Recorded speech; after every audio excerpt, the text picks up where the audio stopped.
এই দেশে ফেরি দুর্ঘটনা তো খুব একটা নতুন না। আমাদের এই শহরেই একজন যাত্রী যে কোনো জায়গায় দাঁড়িয়ে যান, একটি হাত তোলেন কিংবা আঙ্গুল, এই 2 ইঞ্চি আঙ্গুল তুললেও বাস থেমে যায় যে কোনো জায়গায়। তার পেছনে আপনি যেই গাড়ি চালান না কেন, আপনার যে দুর্ঘটনা ঘটছে না, আপনি ভাগ্যবান।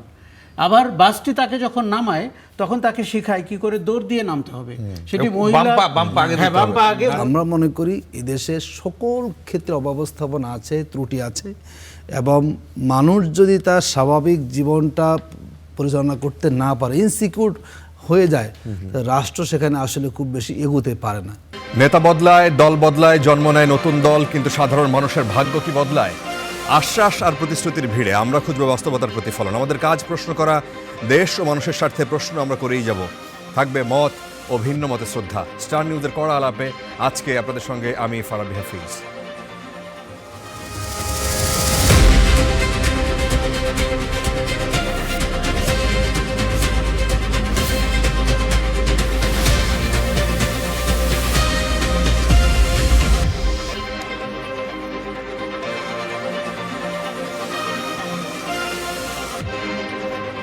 কড়া আলাপে আজকে যারা অতিথি রয়েছেন পরিচয় করিয়ে দিই। আশরাফ কায়সার, সিনিয়র সাংবাদিক, আবার ঠিক বামে রয়েছেন সৈয়দ মিজানুর রহমান, অর্থনীতি বিশ্লেষক, সাংগঠনিক সম্পাদক, consumers association of Bangladesh cab, এবং সবশেষ রয়েছেন অ্যাডভোকেট আতিকুর রহমান, তিনি কেন্দ্রীয় কর্মপরিষদ সদস্য, বাংলাদেশ জামায়াতে ইসলামী। আপনাদের তিনজনকে স্বাগত জানাচ্ছি। এই দেশের মানুষ কেউ কেউ বলেন, একটু আগে যখন আমরা এই দুর্ঘটনার পর ফেসবুকে কিছু আমরা যখন নিউজ করছিলাম, নিচের লেখা মানুষের, এই দেশের মানুষের বেঁচে থাকাই মিরাকল। তার আগে আজকে সকালে যখন পত্রিকায় নিউজ প্রকাশিত হয়, প্রথম আলো একটা রিপোর্ট করেছে, সেখানে দেখলাম 204 জন মানুষ, এটা সরকারি হিসেবে, তারা শুধুমাত্র এই 8 দিন ঈদের ছুটিতে বাড়ি যাওয়ার সময়, আনন্দ করতে বাড়ি যাওয়ার সময় এবং বাড়ি থেকে ফেরার সময় তাদের মৃত্যু হলো এই দেশে। তো এই দেশের মৃত্যু আসলে এত সস্তা। এখন প্রশ্ন হচ্ছে যে এর দায়টা আসলে কার? আমি আপনাকে দিয়ে শুরু করি, আশরাফ কায়সার। দেখুন, যে কোনো দুর্ঘটনা ঘটলে বা এই ঈদের ছুটিতে বা ফেরার সময়, যাওয়ার সময় হলে আমরা এই অনুষ্ঠানটা করি, এবং এটিও একটি রিচুয়াল যে দুর্ঘটনা ঘটার পরে আমরা এই দায় নিয়ে কথা বলি। এটি আমার সাংবাদিকতা 30 বছরের জীবনে আমার মনে হয় প্রতি বছরই আমরা এটা করি। বড় দুর্ঘটনার সময় তো করি। আজকের দিনটি কিন্তু মর্মান্তিক, কেননা আপনি ঈদে বাড়ি ফিরছেন এবং আপনি একটি বাসের যাত্রী হয়েছেন। আপনি খেয়াল করে দেখবেন, ওই বাসে প্রথমে 6 জন যাত্রী ছিল, তারপরে 50 জনের মতো যাত্রী হয়েছে। তার মানে আপনি বুঝতে পেরেছেন যে ফেরিঘাট পর্যন্ত কিভাবে মানুষ তোলা হয়েছে। আচ্ছা, একটা জিনিস হচ্ছে যে আপনি একটা মিনিমাম সিকিউরিটি বা ডিসিপ্লিন তো আপনার লাগবেই। আপনি ফেরিতে উঠবেন, আপনি খেয়াল করেছেন ভিডিওটি যেটি আমরা দেখেছি, বাসটি কিন্তু ফেরিতে ওঠার কোনো চেষ্টা করেনি। বাসটি ফেরির পাশ দিয়ে গিয়ে নদীতে পড়ে গেছে। তার মানে বাসটি, আমার ধারণা, চালক হয়তো চালাচ্ছিলেন না। আমরা জানি এইসব সময়ে সহকারীকে সে দায়িত্ব দেয়, এই কোনো রকমে ফেরিতে তুলে দেওয়ার জন্য সে একটা বিরতি নেয়। এটি দেখভাল করবে কে? এখন আমরা অনেক অথরিটির কথা বলতে পারি, কিন্তু ওই মানুষটারও তো একটা নৈতিক দায়বোধ আছে যে তিনি একজন দক্ষ ড্রাইভার, তিনি বাসটিকে ফেরিতে নেবেন, যাত্রীর নিরাপত্তা তো তার হাতে। তারপরে এটিও রিচুয়াল যে আমরা বলতে পারছি যে হয়তো হেল্পার চালাচ্ছিলেন, তার মানে এটি গা সহা হয়ে গেছে।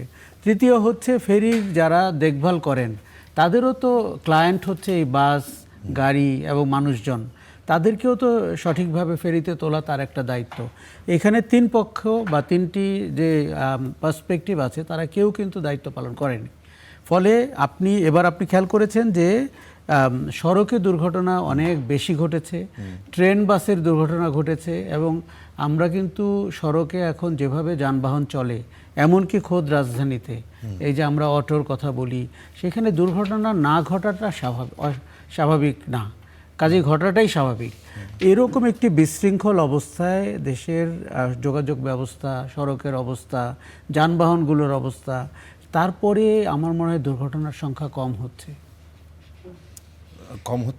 আমার মনে হচ্ছে।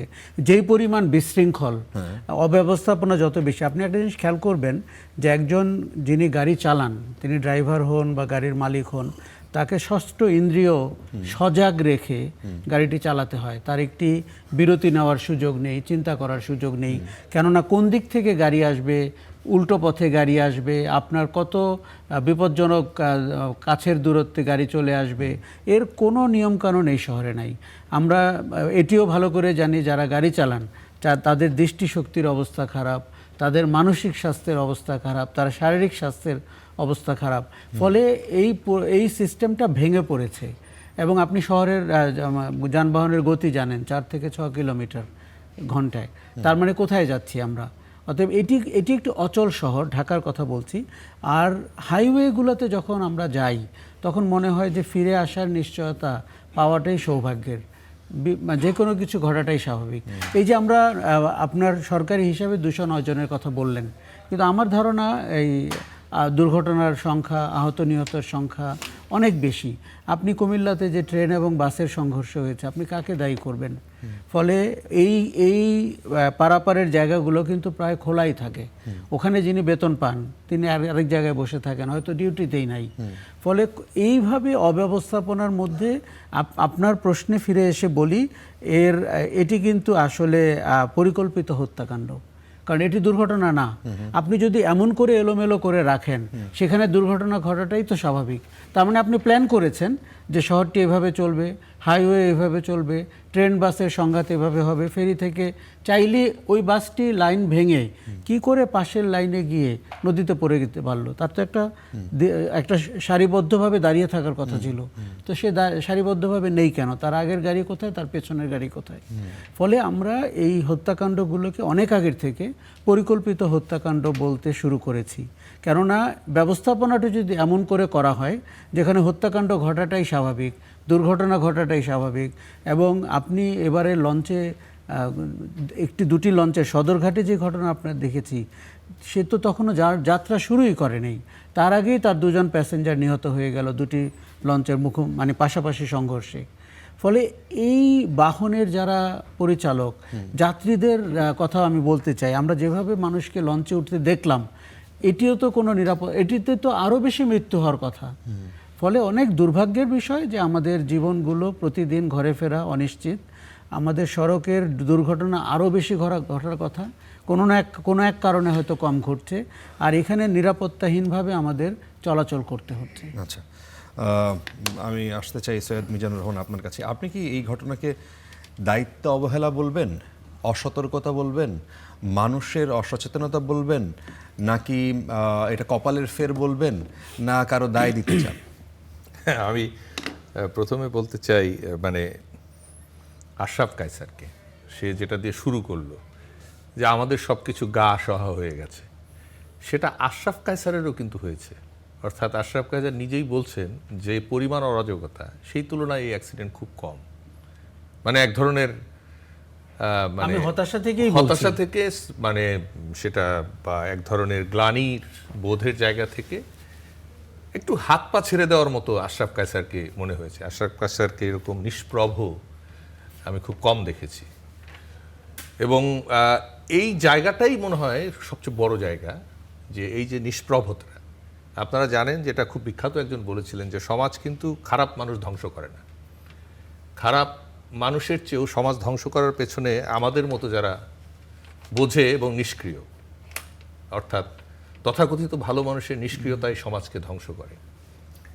তো এই যে আমরা আলোচনা করছি, যেটা কি ভাবছি, কি ব্যাপারটা, সেই জায়গাটাই আসলে সমস্যা। এবং এই ভাবনা চিন্তার মধ্যেই আমরা রয়েছি, কিন্তু কর্মে নেই।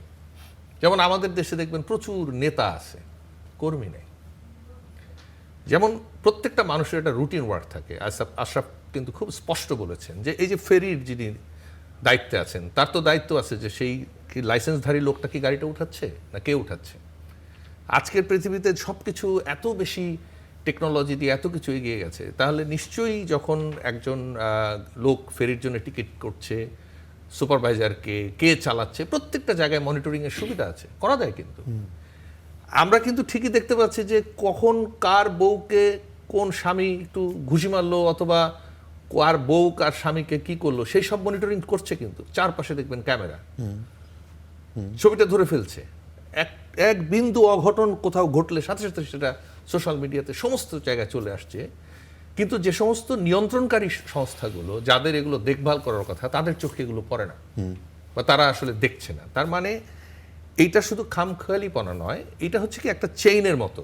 অর্থাৎ আপনি আমাকে সুযোগ দিচ্ছেন, আমি আপনাকে দিচ্ছি, সে তাকে দিচ্ছে, এবং সব মিলিয়ে আমরা একটা পরিবেশ তৈরি করে ফেলেছি যেখান থেকে বের হতে পারছি না। সেই জন্য আশরাফ কায়সারের মতো মানুষকে আমার সত্যি, আশরাফ, আমার মানে এটা বলতে কোনো অসুবিধা নাই যে আপনাকে দেখে আমি এক ধরনের হতাশ হয়েছি। তার মানে নিশ্চয়ই। আপনার হতাশা আমার আমি মধ্যে, আমার হতাশা তার ব্যাপক হতাশা থেকেই কথাগুলো বলেছি।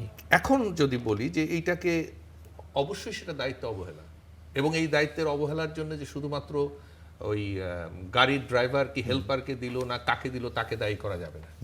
যিনি ফেরির দায়িত্বে আছেন, যিনি অন্য সমস্ত কিছু নিয়ন্ত্রণ করেছেন, তিনিও দায়ী।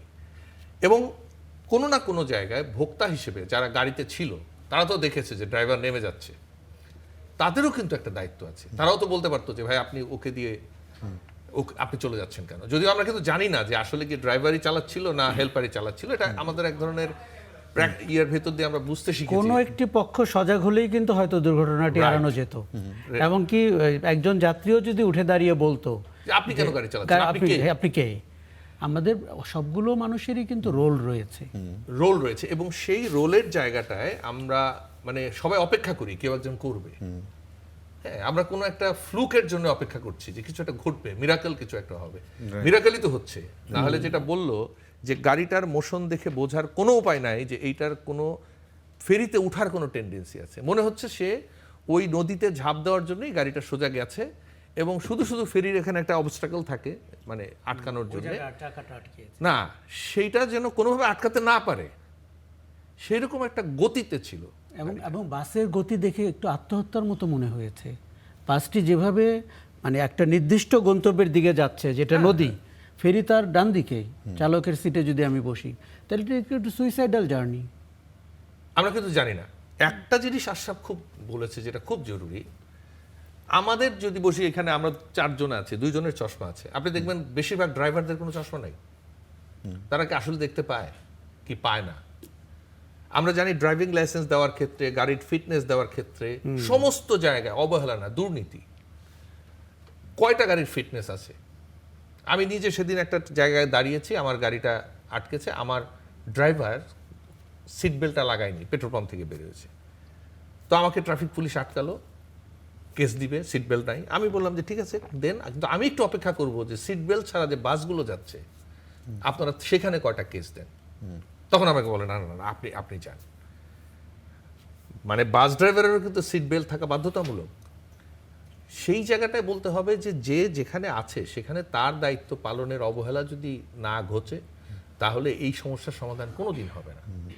আচ্ছা, অ্যাডভোকেট আতিকুর রহমান, আপনার কাছে কি মনে হয় এই যে কথাগুলো আসলো জবাবদিহিতার জায়গাটায় এবং মনিটরিংয়ের জায়গাটায়, আপনি কি বলবেন যে এই জায়গাটায় বাংলাদেশের দুর্বলতা আছে কি নাই? একই সাথে বলবো যে আজকের যে দুর্ঘটনা, এই দুর্ঘটনায় বাস যেভাবে চললো, এবং আমরা এখন তদন্ত হবে, এই তদন্ত কমিটি হবে, এবং তদন্ত কমিটি 5-7 দিন 1 মাস পরে একটা রিপোর্ট দিবে। সেই রিপোর্টটা আর গণমাধ্যমে আসবে না, যেহেতু এটা বাংলাদেশের মানুষের মৃত্যু আসলে খুব স্বাভাবিক ব্যাপার। 8-10 জন মানুষ ডেইলি মারা যায়, বুয়েটের একটা হিসাব 12-15 জনের মনে হয় গেছে এখন। সুতরাং এটা কোনো খুব একটা বড় ব্যাপার না, এবং মানুষও ভুলে যাবে যে একটা ঘটনা ঘটেছিল। আপনি কি বলবেন যে এইটা কি এইভাবেই চলবে, নাকি এই যে নতুন এক ধরনের বন্দোবস্ত, এক ধরনের সংস্কারের কথা বলে একটা সরকার, আপনারও এখন বিরোধী দলে, আপনাদের কোনো চিন্তা ভাবনা রাজনৈতিকভাবে থাকা উচিত? রাজনৈতিক দল এখন যারা ক্ষমতা আছে তাদের থাকা উচিত? জি, ধন্যবাদ আপনাকে, ধন্যবাদ আমাদের সহ-আলোচক বিন্দু, এবং যারা শুনছেন সবাইকে আমরা শুভেচ্ছা এবং সালাম জানাচ্ছি। দেখুন, এইভাবেই তো আমাদের চলছে। আমাদের যখন আগুন লাগে আমরা তখন খুঁজে পাই এখানে কি নাই, ফায়ার সার্ভিসের ব্যবস্থা নাই, অগ্নি নির্বাপন করার জন্য ব্যবস্থা ছিল না। যখন দুর্ঘটনা হয় গাড়ির ফিটনেস থাকে না। যখন বিল্ডিং ভেঙে যায় রাজউকের অনুমোদন ব্যতীত কী করা হয়েছে, কিংবা রাজউকের কর্মকর্তাদেরকে ম্যানেজ করে নিজস্ব স্টাইলে বিল্ডিং সেখানে করা হয়েছে। যখন রেল দুর্ঘটনা ঘটে গেটম্যান ছিল না। এগুলো আমরা শুনতে দেখতে অভ্যস্ত। জবাবদিহিটা কার, দায়টা কে নেবে? আজ পর্যন্ত বাংলাদেশে যত দুর্ঘটনা ঘটেছে কেউ কি দায়িত্ব নিয়েছে? আমরা দেখি কি সংশ্লিষ্ট মন্ত্রণালয়ের মন্ত্রীরা, কর্মকর্তারা মিডিয়া আসেন, খুব মিডিয়া খবর দেন, এবং যেখানে একজন মন্ত্রীর কাজের স্বীকৃতি জনগণ দিবে সেখানে মন্ত্রী নিজেই তার কাজের যে আমরা সব সফল হয়েছি, আমরা করতে পেরেছি, আমরা অমুক কিছু করেছি। যে দেশে মন্ত্রীরা এমপিরা নিজেরাই নিজেদের গুণকীর্তনে ব্যস্ত, সে দেশে সরকারের কাছে জনগণের জীবন এবং সম্পদের আসলে কোনো মূল্য থাকে না। মাঝে মধ্যে আমাদের এই জায়গায় ধরেন বাংলাদেশের রাজনৈতিক কালচারে ধরেন মন্ত্রীরা এইভাবেই বলে, আপনারা তো প্রথম বিরোধী দল এবং সংসদের প্রধান বিরোধী দল হিসেবে এখন আপনাদের দল আছে, আপনাদের কি কোনো দায়বদ্ধতার জায়গায় আপনারা কোনো কার্যক্রম? দায়বদ্ধতা আমাদের সবার আছে। আমরা মনে করি রাষ্ট্রটা আমাদের জবাবদিহিতা থাকা প্রয়োজন, এবং যার যেখানে ব্যর্থতা থাকবে তাকে ব্যর্থতার দায় তাকে রিজাইন দেওয়া প্রয়োজন। এই বাংলাদেশে হাজারো লোক মারা গেলেও যার মন্ত্রণালয়ের দায়িত্ব ছিল তিনি কখনো পদত্যাগ করতে চান না। এটা দুর্ভাগ্য আমাদের জন্য। মানে মন্ত্রী আসেন, তদন্ত কমিটি হয়ে যায়, আর ডিসকাস সেখানে হয় না। আসলে এই দেশে যেটা হচ্ছে আমাদের মাঝে মাঝে আমাদের মনে হয় এটা স্বাধীন দেশে আমরা মানে জন্ম নিয়েছি, গর্ব করি আমরা, আমাদের খুব অসহায় মনে হয়। আমরা রাস্তায় বেরোচ্ছি, নিরাপত্তা আমাদের নাই, বাসে উঠছি নিরাপত্তা নেই। তো যেই দেশে রাষ্ট্রের কাছে নাগরিকদের প্রধান দাবি থাকে আমার জীবনের নিরাপত্তা, যদি সেখানে সেই নিরাপত্তাটা না থাকে, সে রাষ্ট্র সে সরকার দিয়ে আপনি কি ভাববেন? আমাদের দেশে কিন্তু মাঝে মিডিয়াগুলোকে আমরা দেখি, আমি দায়িত্ব নিয়ে বলি, যেই পরিমাণ তারা সরকারের গুণকীর্তন করে, সেই পরিমাণ কোথায় কোথায় অব্যবস্থাপনা আছে, ত্রুটি আছে, কোথায় কোথায় জনগণের সম্পদ জীবনহানি হতে পারে, সেগুলো চোখে আঙ্গুল দিয়ে দেখানোর মতো কিন্তু আমাদের নাই। আমরা মনে করি আমাদের দায়িত্ব রাজনীতিবিদ হিসাবে, আমাদের মিডিয়া সবাই দায়িত্ব আছে। যদি আমরা সবাই জায়গাতে জনগণকে নিয়ে ভাবি, তাহলে আসলে জনগণ নতুবা এই যে বললেন মানুষ মারা গেছে, ফেনীতে দেখলাম মারা গেল, সেখানে রেল দুর্ঘটনা হলো, বাস দুর্ঘটনা হলো, নিত্য নৈমিত্তিক চলছে। এইভাবে একটা দেশ আসলে চলতে পারে না। আমরা মনে করি সাধারণ মানুষের জীবনের নিরাপত্তা কি করে নিশ্চিত করা যায়, কোথায় কোথায় অব্যবস্থাপনা আছে, কোথায় ত্রুটি আছে, কার ত্রুটি আছে, কেন ত্রুটি হয়েছে, এবং বাংলাদেশে এই ত্রুটি নিয়ে যদি কোনো দায়িত্ববান ব্যক্তি পদত্যাগ করার দৃষ্টান্ত স্থাপন করতে পারেন, আমাদের কাছে এগুলো কমে আসবে। কিন্তু অনেক ঘটনা ঘটে যায়, দায়ভার কেউ সেখানে নিতে চান না। পরিষ্কার আমরা যখন কথা বলছি তখন লাইভে দেখা যাচ্ছে আসলে উদ্ধার কাজ কিছুটা অন্ধকারের মধ্যে, তো কিছুটা হয়তো বোঝা যাচ্ছে যে উদ্ধার কাজ এখনো চলমান। বাসটা 80 ফুট পানির নিচে চলে গেছে বলে ফায়ার সার্ভিসের কর্মীরা জানিয়েছেন, এবং 2 জনের মৃতদেহ পাওয়া গেছে এখন পর্যন্ত, বেশ কয়েকজন এখন পর্যন্ত নিখোঁজ। এবং আপনারা হয়তো খেয়াল করেছেন একটা বাচ্চা, ও যখন মানে ও সাথে সাথেই উঠে এসছে, বাসটা যখন ডুবে যায়, ও যখন জানালা দিয়ে ওর মা, আমি এক ইন্টারভিউতে দেখলাম যে তার মা তাকে বাইরে বের করে দিয়ে জানালা দিয়ে যে কোনোভাবে সে বাসের মধ্যে রয়ে গেছেন। এবং তখন সে ওকে যখন তুললো একজন ব্যক্তি, তখন সে যে মা মা বলে যে হাজারিটা করছিল। এই জায়গাটা দেখেন, এই মুহূর্তে আমিও দেখছি, আপনি দেখছেন, আমিও দেখছি, আমাদের এই অনুষ্ঠানটা লাইভে দেখছে 50-60 জন লোক, আর বাস থেকে কিভাবে তোলা হচ্ছে সেইটা দেখছে অর্ধলক্ষাধিক লোক। এই মুহূর্তে আমি দেখতে পাচ্ছি একটা টেলিভিশন চ্যানেল লাইভে আছে।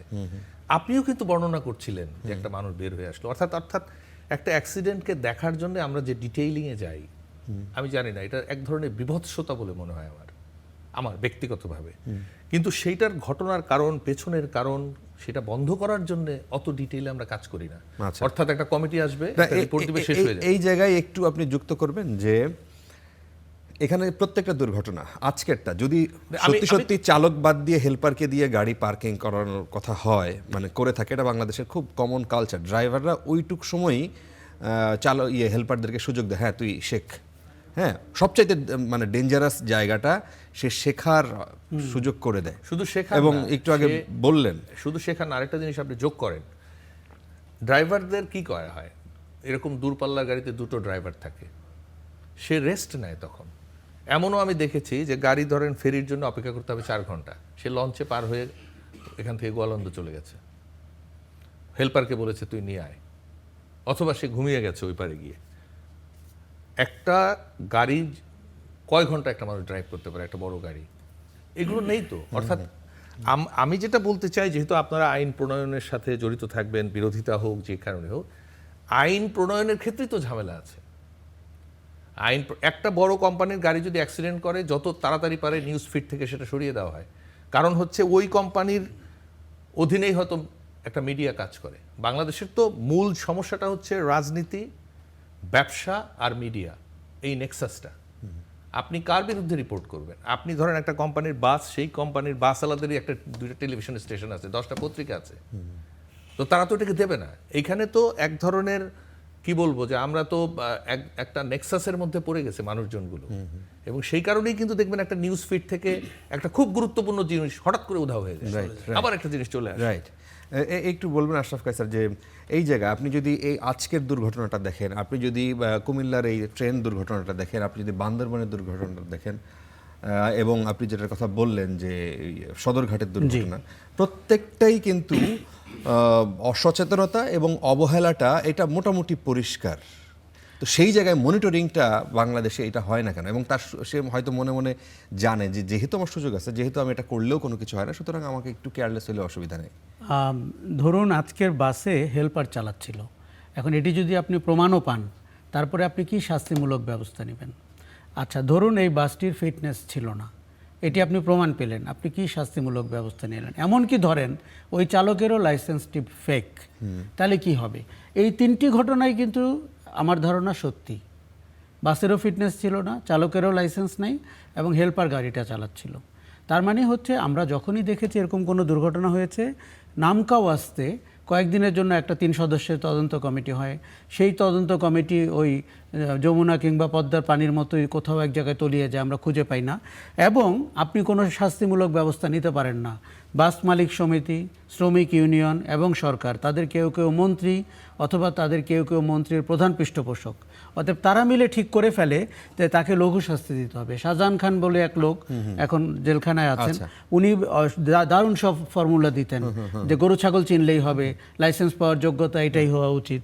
এই যে ব্যাপারগুলো আমাদের তো আসলে জীবদ্দশায় এত সব বচন আমরা শুনেছি, আল্লাহর মাল আল্লাহ নিয়ে যাওয়া এবং গরু ছাগল চিনতে পারা। বাসটা মনে হয় এই মুহূর্তে তুলছে, আমরা একটু যেতে চাই সরাসরি। জি, জিসানকে দেখতে পাচ্ছি। জিসান, বাসটা শেষ পর্যন্ত তোলা যাচ্ছে মনে হয়, কি তথ্য আপডেট?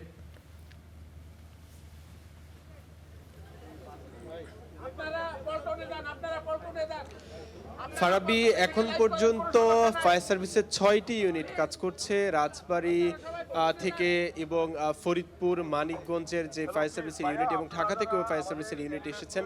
এখানে আমি একটু দেখানোর চেষ্টা করব যে এখানে ডুবুরিরা কিন্তু এখনও চেষ্টা করছে। এখন পর্যন্ত ফায়ার সার্ভিসের মাধ্যমে আমরা যেটি জানতে পেরেছি যে 5 জনকে উদ্ধার করা গেছে, যার 5 জনের মধ্যে 5 জনেই নারী, তার মাঝে 2 জনকে মৃত পাওয়া গেছে, আর 3 জন চিকিৎসাধীন অবস্থায় আছেন, হাসপাতালে আছেন। এখানে অনেক মানুষের ভিড়, এখানে কিন্তু প্রায় সব বাহিনী সদস্যরা এখানে আছেন। আমরা সেনাবাহিনী, পুলিশ, ফায়ার সার্ভিসের সদস্য ছাড়াও অন্যান্য বাহিনীর সদস্যদেরকেও আমরা দেখছি। যেহেতু বৈরী আবহাওয়া, কিছুক্ষণ আগে ঝড়ো বাতাস ছিল, মুষলধারে বৃষ্টি হচ্ছিল, তার জন্য মূলত উদ্ধার কার্যক্রম কিছুটা ব্যাহত হয়েছে। এখন আবার পুরোদমে কাজ চলছে। তবে আমরা দেখেছি নিরলসভাবে চেষ্টা করে যাচ্ছেন। বাসের একটি অংশ কিন্তু উঠানো গেছে, একটু দেখানোর চেষ্টা করছি। বাসের সামনের যে অংশ সেটি কিন্তু দেখা যাচ্ছে, তারা কিন্তু বেশ অনেকক্ষণ আগেই বাস শনাক্ত করা হয়েছে, এবং এখন কিন্তু বাস যে উদ্ধার কার্যক্রম সেটি চলমান রয়েছে। যাদেরকে উদ্ধার করা হয়েছে তাদেরকে স্থানীয় হাসপাতালে নেওয়া হয়েছে, তাদেরকে সেখানে চিকিৎসাধীন অবস্থায় রাখা হয়েছে। তবে এখানকার ঘাটের যেই জিসান, এইটা কি আপনারা, তিনি যেমনটি জানিয়েছেন যে এটা কি আপনারা জানতে পেরেছেন কোনোভাবে যে যারা প্রত্যক্ষদর্শী অথবা যারা ওই ফেরির চালক কিংবা স্টাফ কিংবা ওই বাসের যারা যাত্রী ছিলেন, কেউ কি বলতে পারবেন যে বাসটা আসলে চালকই চালাচ্ছেন নাকি হেল্পার চালাচ্ছিলেন? এই ধরনের কোনো তথ্য কি পাওয়া গেছে?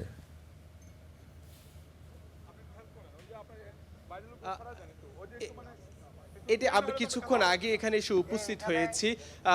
আমরা এখনো পর্যন্ত এই বিষয়টি নিশ্চিত হতে পারিনি যে বাসের হেল্পার চালিয়েছে নাকি চালক চালিয়েছে। এটি যদি জানতে পারি আপনাকে অবশ্যই জানিয়ে দিব। তবে একটি যারা এখানে ছিলেন প্রত্যক্ষদর্শী কয়েকজন জানিয়েছেন যে এখানে মূলত মানিকগঞ্জে ছাড়া যেই ফেরিটি, প্রথম ফেরিটি মিস করেছেন, দ্বিতীয় ফেরিটি যখন আসে, হাসনা হেনা ফেরিটির নাম ছিল, ছোট একটি ফেরি, সেটি যখন আসে পন্টুনে কিন্তু আঘাত লাগে, ধাক্কা লাগার, আর বাস কিন্তু তারা বেশি সময় নিয়ে অপেক্ষাও করতে চায়নি, সেটিও বাসও কিন্তু চলমান অবস্থায় ছিল। তারা ওঠার জন্য যে একটা তড়িঘড়ি থাকে, সেই তড়িঘড়ির যে ব্যাপারটি সেটি ছিল বলে আমাদেরকে প্রত্যক্ষদর্শীরা জানিয়েছেন। তো যখন এই হাসনা হেনা যে ফেরিটি যখন আসে, তখন হাসনানা ফেরিটি যখন আসে তখন পন্টুনে সজোরে আঘাত লাগে, আর আঘাতের মাধ্যমে আর বাসটিও কিন্তু চালক কিন্তু চালানো অবস্থায় রেখেছিল, যার কারণে ধাক্কা লাগার পরে কিন্তু সেটি উল্টে পড়ে যায়। তবে আমরা এখানে আসার পরে যেমনটি জানতে পেরেছি যে প্রায়শই চালকরা এমনটি করেন, এরকম অভিযোগও রয়েছে চালকদের বিরুদ্ধে যে তারা অপেক্ষা করতে চান না। তো তাড়াহুড়োর কারণে এরকম হয়েছে বলে কেউ কেউ অভিযোগ করছেন। এই ঘটনায় এখন পর্যন্ত জিসান, প্রশ্ন হচ্ছে এখন পর্যন্ত 40 জনের কথা আমরা শুনছিলাম, বিভিন্ন গণমাধ্যমে আসছিলেন, এখন পর্যন্ত কতজনকে উদ্ধার করা গেল এবং এখন পর্যন্ত মিসিং আছে কিনা কেউ?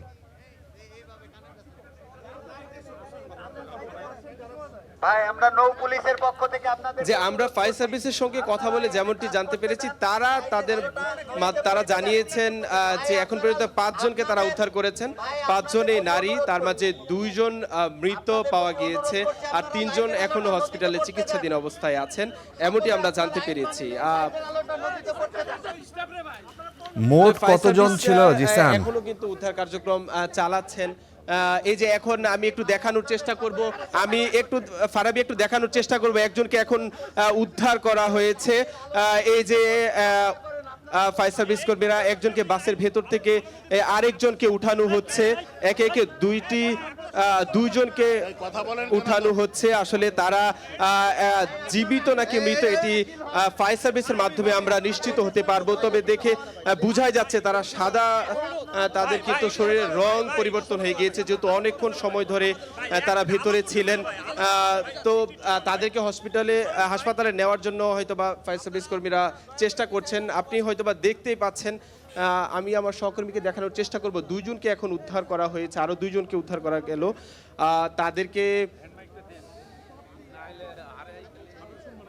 তাদেরকে ফায়ার সার্ভিস সদস্যরা কিন্তু ফারাবি একে একে উঠাচ্ছে।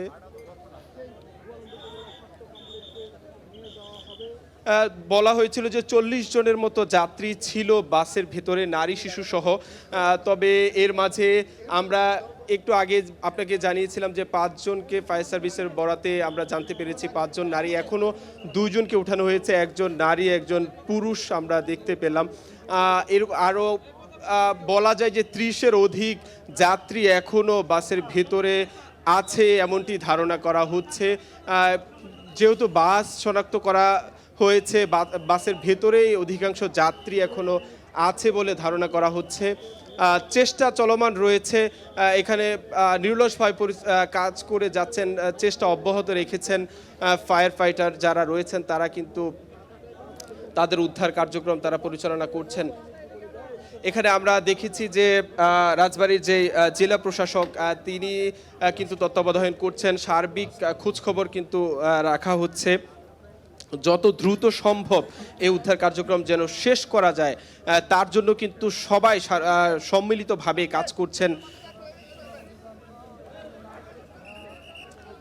আচ্ছা, আমরা একটু লাইভে থাকতে চাই, আমরা থাকতেই কিছু আলোচনা একটু এগিয়ে নিতে চাই।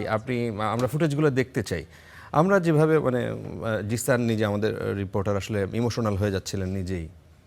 এটা আসলে সচক্ষে আমরা এখানেই বসে বোঝার চেষ্টা করছিলাম যে ঈদের সময় মানুষ আসলে বাড়িতে গিয়েছে, গ্রামে গিয়েছে ঈদ করতে, সেই জায়গা থেকে মানুষের আনন্দ উচ্ছ্বাসের ওই ব্যাপারটা নিয়ে ফেরত আসছিলেন ঢাকা, এবং সেখানে তার এক একটা মানুষকে দেখে এটা সহ্য করার মতো না আসলে। শুধু কিন্তু জিসানের না, আমি বলছি যে যারা সহি সালামতে ফিরেছেন তারাও কিন্তু এই সমস্ত বিষয়ের, আমরা একটু ফুটেজগুলো দেখতে চাই, আমরা একটু লাইভ দেখতে চাই। জি হ্যাঁ, যারা হয়তো অ্যাক্সিডেন্টে পড়ে নাই তারাও কিন্তু ভাবে যদি আমার হতো, এটা কিন্তু ট্রমা, পোস্ট ট্রমা, অনেক ধরনের ইস্যুস তৈরি হয় এটাকে নিয়ে। দেখেন, এত কথা আলোচনা হচ্ছে কিন্তু এই বাসটা কোন কোম্পানি সেটা কিন্তু কেউ বলেনি। ওইটা বলবে না। এই বাসের মালিক মানে মালিক না ছিলেন, শুধু তাও- ধরেন তাও এই বলছে না। রুটগুলো তো কিনে নেওয়া হয়, এক একটা রুট আছে, যেমন ধরেন অমুক লিঙ্ক তমুক লিঙ্ক, ওই কোম্পানির নামটা একবারও কোথাও উচ্চারিত হয়নি। অর্থাৎ এইভাবেই তো কাজটা হয়। ওই যে কথাটা আমি বললাম যে ধরেন আপনার টেলিভিশন স্টেশনের মালিক আর বাসের মালিক তো একই লোক, তা আপনি কি আপনার চ্যানেলে আপনার বাস কোম্পানির বিরুদ্ধে কথা বলবেন?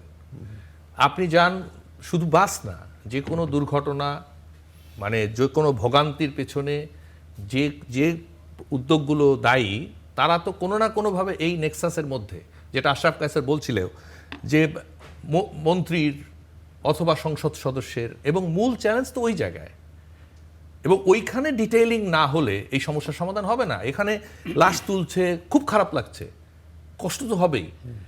মানে আমি কিন্তু এটাকে ইগনোর করছি না, এটা অনেক কষ্টের, কিন্তু এই কষ্ট তো বাড়তেই থাকবে যদি ওই জায়গাগুলোতে আমাদের ইনভেস্টিগেটিভ জার্নালিজম গিয়ে না একটা জিনিস পৌঁছায়। খেয়াল করেন, পুরো দেশটা স্পট রিপোর্টিং বা ইনসিডেন্ট রিপোর্টিং এর মতো চলছে। এই যে দুর্ঘটনাটা ঘটলো, এর গোড়ায় কিন্তু যাওয়ার আগ্রহ কারো নাই। কারণ বাসের মালিক হয় মন্ত্রী অথবা এমপি অথবা পুলিশের লোক অথবা এলাকার মাস্তান, এর বাইরে বাসের মালিক নাই। আর বাসগুলো ফিটনেস থাকুক অথবা না থাকুক, চালকদের লাইসেন্স থাকুক, ওই রুটের পারমিট সে কিনে নেয়, আপনি আর আমি কালকে সকালে ওই রুটে গিয়ে ভদ্র বাস চালাতে পারবো না, আমাদের জীবনহানি হয়ে যাবে। এই হচ্ছে বাংলাদেশের পুরো পরিবহন সিস্টেমটা। এবং এই যে শাহজাহান খানের নাম বললাম, শুধু শাহজাহান খান না, এরকম অন্তত 10 জনের নাম আমরা বলতে পারবো। এমনকি এই বিএনপি সরকারের ঘনিষ্ঠজনরাও পরিবহন সেক্টরে এই একই কাণ্ড করছেন। আচ্ছা, এখন তার মানে একটা টেলিভিশন চ্যানেল তো ইনসিডেন্ট দেখাবে, এটা তো তার একটা দায়িত্ব, সামাজিক দায়িত্ব। কিন্তু রাষ্ট্র কি ইনসিডেন্ট রিপোর্টিংয়ের মতো চলতে পারে? স্পট কাভারেজের মতো চলতে পারে? রাষ্ট্রের কাজ তো পলিসি করা এবং সেটা ইমপ্লিমেন্টেড কেন হলো আমরা কিনা দেখা। আমি একটু কন্টিনিউ করি। আপনারা দেখেননি যখন শ্বেতপত্র প্রণয়ন কমিটি কাজ করলো, তাদের রিপোর্টের বড় অংশ জুড়ে হচ্ছে মিডিয়ায় কি বলেছে, অর্থাৎ রাষ্ট্রের গোয়েন্দা সংস্থার অথবা মানে আইন প্রয়োগকারী সংস্থা, তাদের কোনো রেফারেন্স নাই। অর্থাৎ অমুক পত্রিকা বলেছে, আপনি ওই রিপোর্টটা যদি ভালো করে পড়েন, আমি অন্যটা জানি না, আমি জ্বালানি সেক্টর নিয়ে যেহেতু আমার ইন্টারেস্ট আছে, আমি দেখেছি যে সেখানে বেশিরভাগ হচ্ছে রেফারেন্স কি পত্রিকাকে ছোট করছি না, পত্রিকা বা মিডিয়া তার মতো কাজ করবে, কভারেজ করবে, সব ঠিক আছে। কিন্তু আশরাফ যেটা বলছে, বা যেটা আমারও বক্তব্য বা এই অনুষ্ঠানের মাধ্যমে আপনাদের কাছে বিশেষ করে বলতে চাই, যারা সংসদে আছেন, যে মানে সরকারি হন আর বিরোধী হন, সরকারি দল আর বিরোধী দলের ভূমিকা কিন্তু কেউ কারো চেয়ে কম নয়, একই। সেই ক্ষেত্রে আপনার পলিসি কি? আমাদের এখানে সড়কে মানে বাস চালাতে হলে, লঞ্চ চালাতে হলে তার পলিসি কি? আচ্ছা, তার অন্তত নিশ্চয়ই 43-44টা জিনিস মেনে চলার কথা। কোনটা সে মেনেছে? এমন হতে পারে সে একটাও মানেনি। তার কোনো শাস্তি হয়েছে? অতীতে যত লোকের এর চেয়ে বড় বড় দুর্ঘটনা আমাদের জীবনে ঘটেছে, আমি তার শাস্তির কোনো নজির মনে করতে পারছি না। কেননা শাস্তি যেদিন ঘোষণা করা হয়েছে, তারপরে দেখা গেছে পরিবহন ধর্মঘট হয়। আপনি জানেন, হ্যাঁ, মিশুক মনির এবং হচ্ছে তারেক মাসুদের তাদের দুর্ঘটনা, এটা 12 সালের না 11 সালের মানিকগঞ্জে যেটা হলো, আপনি খেয়াল করে দেখেন ওই ঘটনাটা কি হলো। ওই ড্রাইভারকে কারা সেভ করলো, ওই দুর্ঘটনাকে কারা রিডিকুল করলো। আপনার মনে আছে? সেটিকে হাস্যরসাত্মকভাবে ওই শাহজাহান খান বর্ণনা করেছিলেন। উনি পরে মন্ত্রী হয়েছিলেন সড়ক যোগাযোগের। আচ্ছা, তার মানে হচ্ছে এই শহরে অমানবিকভাবে দুর্ঘটনাকে নিয়ে রিডিকুল করলে আপনার পদোন্নতি হয়।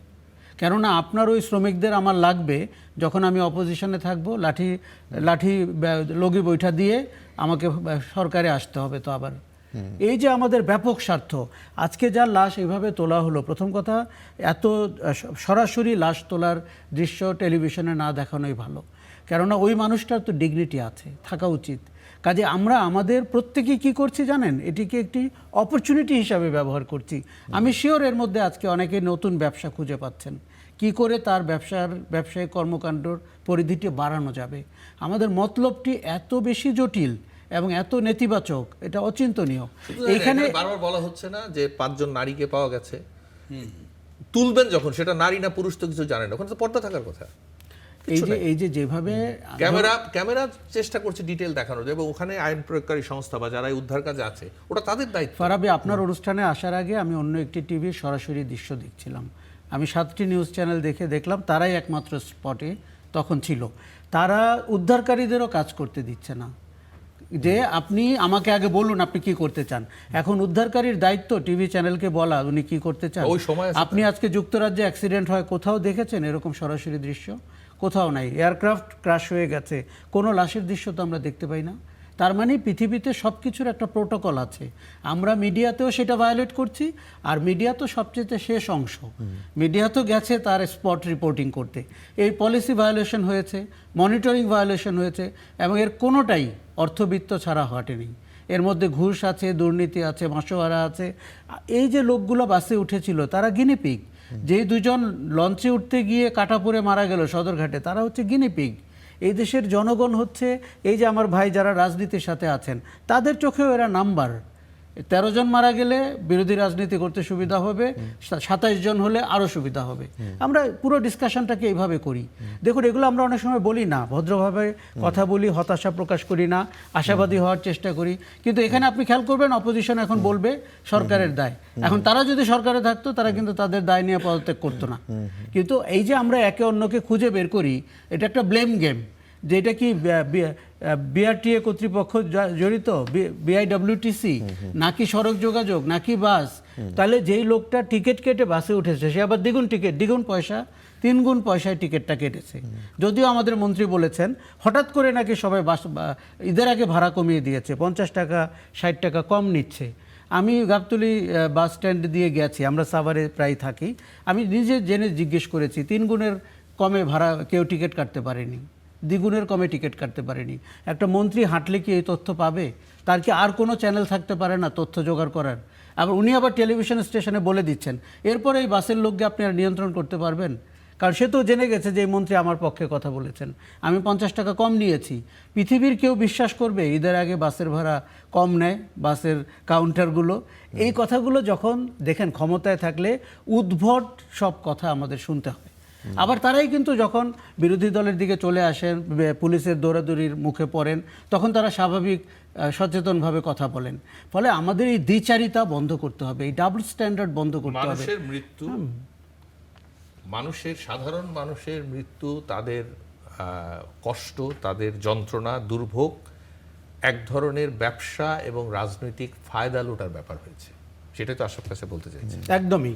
এই যে ফায়দা লুটার ব্যাপারটা, এটা কতটা অমানবিক হলে আমাদেরকে বলতে হচ্ছে এখানে বসে, যখন আপনি লাইভ দেখাচ্ছেন, যে একটা মৃত মানুষের ছবি এইভাবে ক্যামেরায় ফোকাস করে দেখানোর দরকারটা কি? বা আমাদেরকে বারবার নিয়ে যাওয়া হচ্ছে যে আসুন আমরা ভিতরে দেখি, আরো দেখি, কত দেখব? না, আমি বলি যে ফিল্ডে যে জার্নালিস্ট আছে, টেলিভিশনেরও তো প্রতিযোগিতা আছে। তিনিও ভাবছেন এই প্রতিযোগিতার একটাই মানদণ্ড আমি কতটা ফুটেজ দেখুন, উনি বারবার বলছে যে আপনি একটু অপেক্ষা করুন, আমি চেষ্টা করছি আরো কাছে যাওয়ার। কেননা উনি আরো 10টি টিভিকে দেখেছেন একই কাণ্ড। টেলিভিশনেরও আবার এই প্রতিযোগিতা হয় কি, মানে এইটাও মুখরোচক বিষয় তো, যে হ্যাঁ আমিও দেখলাম। তখন আপনি যদি ওইভাবে টিআরপি খেয়াল করেন অথবা মানুষের টেন্ডেন্সিও খেয়াল করেন, তারা এটা দেখতে চায়। বাংলাদেশে যেহেতু এই নৈতিকতার জায়গাটায় জার্নালিজমে, আশরাফ কায়সার ভাই দীর্ঘদিন সাংবাদিকতার সাথেই যুক্ত, আপনি দেখেছেন যে আমাদের আসলে প্রতিযোগিতা থাকে এরকম, যে কতটা মানুষকে আমরা কতটা মুখরোচক মানে কানেক্ট করার জন্য যতটা জিনিস ফারাবি, মানুষকে সামনে নিয়ে আসা যায়। আমাদের সবাইকে অসুস্থ প্রতিযোগিতায় নামিয়ে দেওয়া হয়েছে। আপনি আর আমি টিআরপি নিয়ে ফাইট করছি। এখানে 6 জনের জায়গায় 60 জন হলে আমাদের টিআরপি আরও বাড়বে। কেননা আমরা তখন কিশোরগঞ্জে তার বাড়ি ছিল, ময়মনসিংহে তার বাড়ি বলে তার গ্রামে চলে যেতে পারবো। ফলে আমাদের একটা অসুস্থ প্রতিযোগিতায় আমরা অবতীর্ণ হয়ে গেছি। এই ক্যাপিটালিস্ট সোসাইটির, এই পুঁজিবাদী দুর্নীতিপরায়ণ অব্যবস্থাপনার সোসাইটি এবং জবাবদিহিহীনতার সোসাইটি। আপনি কি দেখবেন বিআইডব্লিউটিসির একটা পিয়ন কি পদত্যাগ করবে এই ঘটনায়? মন্ত্রী তো দূরের কথা, তারা বলবে এই বাস তো নিজের থেকে মাথা খারাপ হয়ে গেছিল, সুইসাইড করেছে। প্রত্যক্ষদর্শীর কথা বলছে না কেন? এই ঘাটে অবশ্যই সিসিটিভি ক্যামেরা আছে, থাকার কথা না? যে বাসটা এরকম গতিতে আসছে বা বাসটা থামাচ্ছে, কোনো এভিডেন্স কি আপনি পাবেন? আপনার প্রত্যক্ষদর্শী কে না বা কাহারা বলল যে বাসটা দ্রুত গতিতে আসলো? আবার একটা কথা রিপিটেডলি সে বলেছে কিন্তু, যে প্রায়ই এই অভিযোগটা আছে। আরেকটা জিনিস খেয়াল করেন, সারা পৃথিবীতে পাবলিক ট্রান্সপোর্টকে বলা হয় সেফেস্ট। আপনি বাসে উঠবেন, ট্রেনে উঠবেন, এয়ারপ্লেনে উঠবেন, লঞ্চে উঠবেন। এই দেশে পাবলিক ট্রান্সপোর্ট হচ্ছে সবচেয়ে রিস্কি। আপনি শহরে খেয়াল করেন, আপনি নিজেও গাড়ি চালান, বাস যেভাবে প্রতিযোগিতা করে, একসাথে একজনের গায়ের সাথে আরেকজনের যে শারীরিক সম্পর্ক তৈরি হয়, এইটা পৃথিবীর আর কোথাও আপনি দেখেছেন? আচ্ছা, একজন কন্টেন্ট ক্রিয়েটর এরকম একজন কন্টেন্ট মানে ক্রিয়েশন করেছে যে এটা শুধুমাত্র বাংলাদেশেই হয়েছে, যে একটা গাড়ির চেহারা, হ্যাঁ। মানে বাংলাদেশে ঢাকার যে লোকাল বাসগুলো, মানে চেহারা একজনের সাথে আরেকজন ঘষা লেগে লেগে। আপনি জানেন একজন সিনিয়র সাংবাদিক বাস থেকে নামতে গিয়ে ঢাকা শহরের কারণ বাজারে নিহত হয়েছেন। হ্যাঁ, কারণটা কি? বাস তো পুরো থামিয়ে আপনাকে নামায় না, বাস চলতে চলতে আপনাকে একটা ধাক্কা দেয় এবং আপনাকে বলে কোন পার্টি সামনে এগিয়ে দৌড়িয়ে নামতে হবে। এটি কি পৃথিবীর কোথাও হতে পারে একটা পাবলিক ট্রান্সপোর্টে? আচ্ছা, অ্যাডভোকেট আতিক, তিনি সম্ভবত সবচেয়ে কম কথা বলেছেন। বাংলাদেশে যেটা হয়, জি, যারা পরিবহন মালিক হন এর বড় অংশই কিন্তু তাদের রাজনৈতিক একটা ইনভলভমেন্ট থাকে। আমরা মনে করি লঞ্চ বলেন, মানে এরপরে হলো আপনার বাস বলেন, এর বড় অংশ কিন্তু একটা সিন্ডিকেট। আপনি চাইলেই কিন্তু নতুন করে ব্যবসা করতে পারে না, অনেকে টিকতেও পারে না। এমনভাবে এটাকে সাজানো হয়, গুটি কয়েক ব্যক্তির কাছে কিন্তু এটা অনেক জিম্মি হয়ে থাকে। একটা রোডে ধরুন একটা গাড়ি চলছে, আপনি নতুন করে ওই রোডে গাড়ি নামাবেন, আপনি পারবেন না, অদৃশ্য কারণে আপনি অনুমোদন সেখানে পাচ্ছেন না।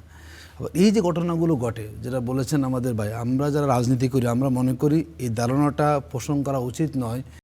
আমরা মানুষের সংখ্যা হিসাব, মানুষ আমাদের কাছে মূল। যদি মানুষ ভালো থাকতে না পারে, আমি রাজনীতি কার জন্য করবো? কারণ রাজনীতিবিদদের কাছে এটা কমন ব্লেম দেওয়া ঠিক নয়। কোথায় প্রবলেম আমরা আইডেন্টিফাই করবো, কার সেখানে গ্যাপ হয়েছে আমরা খুঁজে বের করবো। আমরা আসলে যেটা হচ্ছে জবাবদিহিটা নিতে চাই না আমরা। না, এই গ্যাপটা কি অ্যাডভোকেট আতিক, এই গ্যাপটা কি পরিষ্কার না? মনিটরিং এর অভাব। না, অবশ্যই আমাদের মনিটরিং এর অভাব, আমাদের তত্ত্বাবধান হচ্ছে না, কার কোথায় কাজ ওখানে দায়িত্ব অবহেলা হচ্ছে কিনা। আমরা যেটা দেখি, দেখুন যখন কোনো অকেশন আসে তখন খুব অ্যাক্টিভ হয়ে যায় ঈদের সময়, বাকি সময়গুলো কিন্তু সেটা আমরা কিন্তু অনেকটা খেয়াল করি না। আমরা মনে করি এদেশে সকল ক্ষেত্রে অব্যবস্থাপনা আছে, ত্রুটি আছে, এবং মানুষ যদি তার স্বাভাবিক জীবনটা পরিচালনা করতে না পারে, ইনসিকিউর হয়ে যায়, রাষ্ট্র সেখানে আসলে খুব বেশি এগোতে পারে না। আমরা বলবো না, সেই জায়গায় দল হিসেবে জামায়াত না, ইসলামী, আপনারা কি এই জায়গায় অন্যদের থেকে আলাদা কোনোভাবে? দেখুন, আমরা আমাদের জায়গা থেকে ভূমিকা পালন করছি, আমরা তো রাষ্ট্রের অংশে, আমরা বিরোধী দল, আমরা আমাদের জায়গা থেকে বলছি, আবার আমার সরকারকে বসে জায়গাতে গ্যাপটা কোথায় খুঁজে বের করার জন্য আমরা সড়কে পরিবহন ব্যবস্থা নিয়ে আসার কথা বলছি, যাতে সবাই সবার দায়িত্বটা পালন করে। কিন্তু আসলে আমরা তো বলতে পারি, কিন্তু যারা সরকারে থাকেন তারা কিন্তু মূল পাওয়ারে থাকেন। আমরা যেটা দেখি, যদি সরকার সেখানে আন্তরিক হন, দেখুন অনেক জায়গায় এমন হয়, সেদিন দেখলাম যে আমাদের কুমিল্লার এক এমপি ফোন দিচ্ছেন হলো সড়ক মন্ত্রীকে, কাজটা করে দাও, কেন করা লাগে উনি জানেন না, সেখানে উনি রিকোয়েস্ট অনুনিবেদন করছেন যে আমার এখানে কাজটা না করলে যে লাশ দেখতে দেখতে আমি বিদ্ধ হয়ে গেছি। কারণ এটিকে রাষ্ট্রের দায়িত্ব না? কোথায় আপনার সমস্যাগুলো আছে? একটা ঘটনা ঘটার পরে তখন আপনার কেন জানবেন, আপনি আগে ব্যবস্থাপনা, আপনি কোথায় সমস্যাটা হচ্ছে, কোন গাড়িটা ফিটনেস বিল আছে এবং কোথায় কারা নিয়ম মানছে না। বাংলাদেশে তো এখন টাকা দিয়েও পুরোটাই সরকারের, শোনেন বাংলাদেশে টাকা দিয়ে সব কিছু করা যায়। যে গাড়ির ফিটনেস নাই, ম্যানেজ করলে সেটা অটো ফিটনেস হয়ে যায়। মানে হচ্ছে আপনি টাকা দিয়ে মানুষের তামাশা সেখানে করা হচ্ছে। আমরা দেখেন না লঞ্চ দুর্ঘটনা, বলে যে লঞ্চের আগে থেকে তার ফিটনেস বিল লঞ্চ ছিল, খবর হয় কখন? যখন সেটা ডুবে যায় তখন সেখানে খবর হয়। এটি আমাদের বাংলাদেশ। আমরা মনে করি রাষ্ট্র যারা আমরা আছি, সরকারও বিরোধী দল হই, আমাদের সবারই দায়িত্ব আছে যাতে করে কোনোভাবে আমাদের দেশের একজন সাধারণ মানুষের জীবন সেখানে ঝুঁকিতে না পড়ে যায়। যদি মানুষকে আমি ঝুঁকিতে ফেলি, যে মানুষ ঈদের সময় গিয়েছে, আমরা অনেক দুর্ঘটনা দেখেছি এবং অনেক পরিবারের সদস্যদের কান্নার বিভৎস আমরা সেখানে দেখেছি, দেখতে চাই না। এই দৃশ্য আমাদের কারোর জন্য সুখকর নয়। আমরা মনে করি রাষ্ট্রীয় ব্যবস্থাপনায় আমাদের তদারকি করা প্রয়োজন, আমাদের হলো জবাবদিহিতা আসা প্রয়োজন, এবং যার যেখানে দায়িত্ব তিনি সেটা ঠিকভাবে করছেন কিনা, এবং যাতে করে রাষ্ট্র কোথাও কোনো অনিয়ম হতে না পারে। আমাদের বাংলাদেশে যখন বিল্ডিং যখন বানানো হয়, আমি দায়িত্ব নিয়ে আপনাকে বলছি, আমাদের বাংলাদেশের দুর্নীতির আতুরঘর হচ্ছে আমাদের রাজুক।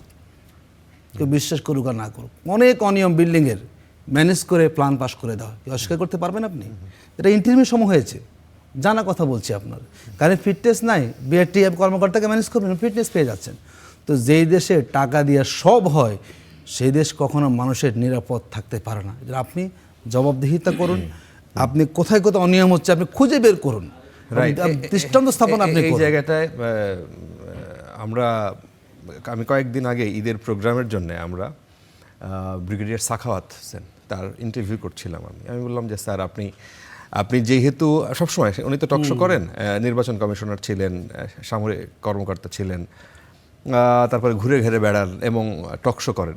আমি বললাম যে আপনারা তো সবসময় দুর্নীতির বিরুদ্ধেই সবসময় কথা বলেছেন, এবার সরাসরি সরকারে কাজ করেছেন, আপনি বলেন তো যে কয়জনকে শাস্তি দিতে পেরেছেন? এরকম একটা ঘটনা যখন ঘটেছে, দুর্ঘটনা ঘটেছে, মানে দোষী সাব্যস্ত হয়েছে, শাস্তি দিতে পেরেছেন? উনি বলেছেন যে 1.5 বছরে আমি একটা মাত্র কেসে, তাও তার মানে ভিডিও ফুটেজ ছিল বলে তার একটা শাস্তি নিশ্চিত করা গেছে। একজন সরকারি কর্মকর্তার চাকরি যাওয়া বাংলাদেশে এতটাই কঠিন যে এই ঘটনা যদি দায়িত্বাবহেলার কথা যেটা বললেন, এই বাংলাদেশে আসলে ঠিক হবে কিভাবে? আপনি যে ব্যুরোক্রেটদের কথা বলছেন, তারা এই দেশে জবাবদিহিতার ঊর্ধ্বে। তারা নিয়মগুলো এরকম করে তৈরি করে রাখে, তারা ধরাছোঁয়ার বাইরে থাকবে। দেখুন, পলিটিশিয়ানরা প্রথম মন্ত্রী হয়, উপদেষ্টা হয়, তখন প্রথম 2-3 সপ্তাহ কিন্তু তিনি বিপ্লবী কথাবার্তা বলেন এবং তিনি সব পরিবর্তন করে ফেলবেন, সংস্কার করে ফেলবেন, এগুলো বলেন। তারপরে যতদিন উনি জীবিত থাকেন, মানে ওই পদে জীবিত থাকেন, শারীরিকভাবে না, ততদিন কিন্তু ওনাকে আর আমরা খুঁজে পাই না। কারণটা কি? ওই আমলারা আবার তার ঘাড়ে উঠে বসেন, তিনি তখন আমলাদের একটা বাধ্যগত মানুষ হিসাবে বাকি জীবন অতিবাহিত করেন। এই যে আমরা যত দুর্ঘটনা দেখছি, এখানে অব্যবস্থাপনার দায়িত্ব মূলত যারা প্রশাসনটি চালান, যারা আপনার নৌ পরিবহন প্রশাসন চালান, সড়ক পরিবহন প্রশাসন চালান। এখন আপনি এখানে মন্ত্রী বা এখানে উপদেষ্টার আসলে রোল কি? তারা প্রথমে কিন্তু কয়েকটা জিনিস আইডেন্টিফাই করেন, কারণ উনি বাইরের থেকে জানতো, উনি আগের থেকে দেখতে পান সমস্যাগুলো কি। পরে আস্তে আস্তে উনি সমস্যার অংশ হয়ে যান এবং তারপরে সমস্যাকে উনি ডিফেন্ড করেন। উনি বলেন এখানে কোনো সমস্যা নাই, এই বাইরে যা বলা হচ্ছে এগুলো মিডিয়ার সৃষ্টি।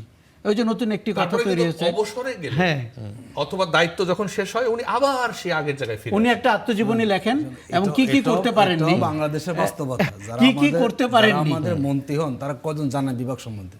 মানে এমন বিভাগের মন্ত্রী হন যিনি জানেন না সেখানে কি হয়। আমরা জানি বলছি না, অনেক সময় আমলারা এমনভাবে প্রভাব বিস্তার করেন সেখানে মন্ত্রী কিছু করার সেখানে থাকে না। তো আমরা মনে করি রাষ্ট্র, এটা একটা কিন্তু আমাদের পরিবর্তন হওয়া উচিত।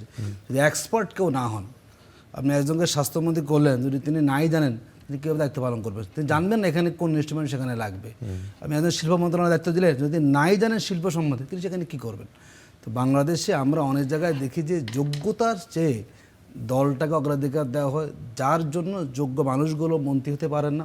আমি অযোগ্য বলছি না, এটা অনেক সময় আমাদের হয়ে যায়, যার জন্যই দেখা যায় কি আপনারা যা বলেন একটা বক্তব্য দিবেন, লিখে দেন তাকে, তিনি সেটা বলেন। এই ক্ষেত্রে পুরো রাষ্ট্রযন্ত্রকে আমি মনে করি আমাদের সাজাতে হবে, যাতে যোগ্য মানুষগুলো দায়িত্ব হন এবং আমলা নির্ভর যে আমাদের রাজনীতিটা হয়, যিনি যে কোনো দায়িত্ব পেয়ে যাচ্ছেন আর আমলারা যে সরকার চালাচ্ছেন, আমরা মনে করি এই জবাবদিহিটা বাড়াতে হবে। যদি আমলাদের উপরে সরকারের নিয়ন্ত্রণ বাড়ানো যায়, দক্ষ প্রশাসক সেখানে দেওয়া যায়, নেতৃত্ব দেওয়া যায়, এটা এখান থেকে বাংলাদেশটা আমরা 30 বছর আগে আমি বিচিত্রা একটি কভার স্টোরি করেছিলাম, ট্রেড ইউনিয়নের নামে ব্যবসা সড়ক পরিবহনের উপরেই, এবং ওটি ফিলিপস পুরস্কার পেয়েছিল। এখন শুনতে পারলাম যে সড়কের চাঁদা নাকি চাঁদা না, এটা সম্মানজনক সমঝোতা। তাহলে আমার রিপোর্ট ভুল, ফিলিপস পুরস্কারটি ভুল, অথবা এই মন্ত্রীর বক্তব্যটি ভুল, কোনো একটি তো ভুল হবে। কিন্তু পরিস্থিতি এমন জায়গায় গেছে, উনি মন্ত্রী হওয়ার 7 দিনের মধ্যে বুঝে ফেললেন যে সড়কে, আপনি নিজে জানবেন, এখান থেকে রংপুর গিয়ে দেখেন কতগুলো জায়গায় চাঁদা দিতে হয় এবং কি ভঙ্গিতে দিতে হয়, এবং বা কিছু লোক বাসের সাথে ঝুলতে থাকে টাকা না পাওয়া পর্যন্ত। কোনো চালক ক্ষিপ্ত হয়ে 6 কিলোমিটার 5 কিলোমিটার যেমন বলছেন, আমি একটা জিনিস ভাবছিলাম যে আমরা কতটা বোকা। এই যে আমরা 4 জন মিলে এতক্ষণ কথা বলছি, ফেরিতে বাস ওঠার আগে যাত্রীদের নামিয়ে দেওয়া যে বাধ্যতামূলক আইন, আমরা কিন্তু জানি না, কেউ বলিনি এখনো। এই যে এত কথা হচ্ছে, অর্থাৎ ফেরি, মনে আছে ছোটবেলায়, হ্যাঁ, হেঁটে যেতে হবে, কারণ ফেরিতে যখন গাড়ি উঠবে, আমার তো সন্দেহ হচ্ছে এই আইন ওখানে যারা কর্তব্যরত তাদের মাথায় আছে কিনা, তারাও জানে না। আমি নিজেও জানতাম একটা কথা বলি, যাত্রীও চায় না, যাত্রী যে জানে সেও বাস থেকে নামতে চায় না। আমি এরকম প্রচুর দেখেছি। অথচ আপনি তারেক মাসুদের কথা বলছিলেন, আলমগীর কবির মারা গেছিল কিভাবে? ওই রকম একটি গাড়ি এসে উনি ফেরির শেষ প্রান্তে দাঁড়িয়েছিলেন, তাকে সহ পানিতে পড়ে গেছিল। কাজেই এই দেশে ফেরি দুর্ঘটনা তো খুব একটা নতুন না, এখানে যাত্রীর দায়িত্ব রয়েছে। দেখুন, আমাদের এই শহরেই একজন যাত্রী যে কোনো জায়গায় দাঁড়িয়ে যান, একটি হাত তোলেন কিংবা আঙ্গুল, এই 2 ইঞ্চি আঙ্গুল তুললেও বাস থেমে যায়, যে কোনো জায়গায়। তার পেছনে আপনি যেই গাড়ি চালান না কেন, আপনার যে দুর্ঘটনা ঘটছে না, আপনি ভাগ্যবান। আবার বাসটি তাকে যখন নামায় তখন তাকে শেখায় কি করে দৌড় দিয়ে নামতে হবে, সেটি এবং মহিলা বাম পা আগে হ্যাঁ, দিতে বাম হবে। পা আগে, মহিলা পুরুষ কিংবা গাড়ি পুরো থামাতে চায় না। আমাদের সাংবাদিক জগলুল ভাই যিনি বিএসএসসি ছিলেন, তিনি কারণ বাজারে মানা গেছেন ওই ডান পা বাম পার উনি ব্যালেন্স পা না ঠিক রাখতে করতে পেরে, পারেন না না। রাখতে পেরে। কাজেই এখানে বাসায় ফিরে আসাটা এটাই একটা অলৌকিক ঘটনা। সড়কে যখন আপনি যাচ্ছেন, সেটা শহরে কিংবা হাইওয়েতে, আপনি যে সশরীরে বাসায় আসছেন, এটি সেলিব্রেট করা ভালো হবে। উল্টো যে আমরা কেন দুর্ঘটনা নিয়ে তাই এই 4 জন বাসায় ফিরে যেতে পারবো কিনা। হ্যাঁ, এটা হলো 4 জন। সবচাইতে মানে বড় মিরাকল আর কি বাংলাদেশে, যার এই দেশে মানুষ এত বেশি, এত সংখ্যা, এত মানুষ তো আর কোথাও নাই। সো এইটা আমরা আসলে শেষের দিকে আমরা আসলে এমন দিন এটা আলোচনা করছি আজকে, কাল রাত বাংলাদেশের ইতিহাসে 71 সালের কাল রাত 25 মার্চ, কালকে সকালবেলা 26 মার্চ বাংলাদেশের জন্য ঐতিহাসিক দিন, স্বাধীনতা দিবস। এই বিশেষ বিশেষ দিনগুলোতে আমাদের আসলে কপাল খারাপ হয় আর কি, মানে এটা ঐতিহাসিকভাবে সত্য কিনা। সারা দেশের মানুষ এই ধরনের আমাদের এই ছবিগুলো যারা দেখছে, সারা দেশের মানুষের মন খারাপ হয় আসলে, মিডিয়াতে আমরা দেখাচ্ছি। আমরা আজকে যে আলোচনাগুলো করছিলাম এর মধ্যে আমরা ভেবেছিলাম যে আমরা বোধহয় আজকে আমি এই এজেন্ডা যখন ঠিক করি আমরা আগের দিন দুপুর পর্যন্ত আমরা ঠিক করেছিলাম যে এটা হচ্ছে আমাদের আজকে আমরা বিশেষ করে তেলের দাম নিয়ে 25 আলোচনা করব এবং হচ্ছে এই 25 মার্চ নিয়ে আলোচনা করব। আমরা সেই আলোচনায় যেতেই পারি নাই, এমন একটা বিষয়, এমন একটা দুর্ঘটনা আমাদের সামনে আসলো যেটা আসলে খুবই মর্মান্তিক এবং অগ্রহণযোগ্য। এবং আশরাফ কায়সার, আপনি বলছিলেন যে এটা হত্যাকাণ্ড বাংলাদেশে, কিন্তু এই হত্যাকাণ্ড হিসেবে স্বীকৃতি আসলে নাই। সুতরাং কর্তৃপক্ষ যারা আছে তাদের কাছে মানে অনুরোধ থাকবে যে এই কথাগুলো যদি একটু আমলে নেয়, যদি বাংলাদেশ নতুন করে কিছু ভাবে এইভাবে। আমরা আজকে এখানে শেষ করতে চাই। আপনাদের তিনজনকে অসংখ্য ধন্যবাদ। দর্শক, আজকের কড়া আলাপ আমরা এই পর্যন্তই শেষ করতে চাই।